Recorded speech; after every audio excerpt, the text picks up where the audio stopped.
जय श्री कृष्णा दोस्तों, हर हर महादेव।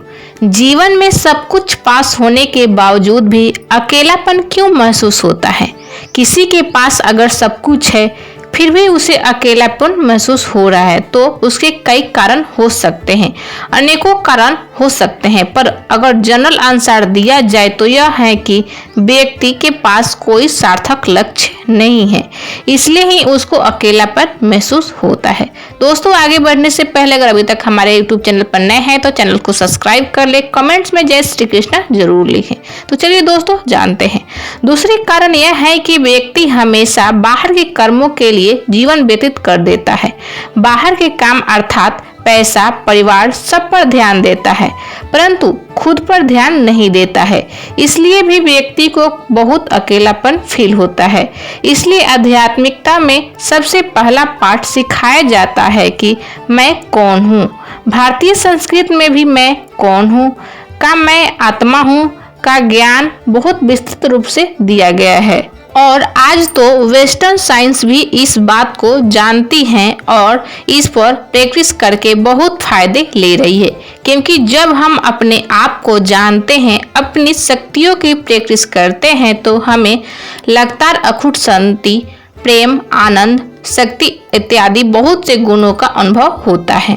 हमारा अपना व्यक्तित्व तो निखरता ही है, साथ में हमारे साथ वालों को और दुनिया में भी उसका सहयोग मिलता है। तो अकेलापन का मुख्य कारण और मूल कारण यही है कि हमने खुद को नहीं जाना है कि हम कौन हैं, कहां से आए हैं, क्या करना है, क्या लक्ष्य है, क्यों नहीं करना चाहिए। लोग अकेले ही क्यों हैं? थोड़ी देर के लिए भले ही उन्हें लगता है कि वो परिवार, रिश्तेदार, मित्रों से घिरे हुए हैं, पर वे हैं अकेले ही। और यह तथ्य लाख छिपाने पर भी कई तरीकों से जितने इससे भागते हैं उतना ही स्पष्ट होने लगता है कि वे अकेले ही हैं। महसूस करते हैं तो यह सच है, लेकिन इससे संबंधित नकारात्मक भावनाएं और विचार इंसान के खुद की उपज है। अकेलापन धनात्मक हो सकता है, स्वयं से परिचय करा सकता है, असीम आनंद और अहोभाव का स्रोत बन सकता है, पर यह संभावना ही है और ज्यादातर संभावना ही रह जाती है, क्योंकि लोग अपने झूठे खोल में ही छिपे हुए जीवन गुजार देते हैं। और यह अकेलापन भगवान श्री राम जब 14 वर्ष के थे तभी अनुभव कर लिया था। जितनी तेज बुद्धि उतनी ही कम उम्र में यह दिख जाता है। तीर्थ यात्रा से वापस आने के पश्चात भगवान श्री राम अपने भव्य निवास के एक कमरे में अकेले ही रहने लगे। किसी से न बात करते थे, न खाते पीते थे।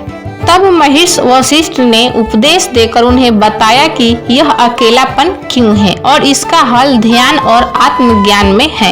यही योग वशिष्ठ नामक ग्रंथ का जन्म हुआ।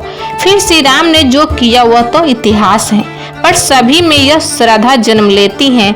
न सभी को ऐसे गुरु मिलते हैं, इसलिए लोग अंत में कहते हैं, करवा गुजर गया, गुबार देखते रहे। नींद भी खुली ना थी कि हाय धूप ढल गई, पाँव जब तलक उठे कि जिंदगी फिसल गई। पात पात झर गए कि शाखा शाखा जल गई, चाह तो निकल सकी ना पर उम्र निकल गई।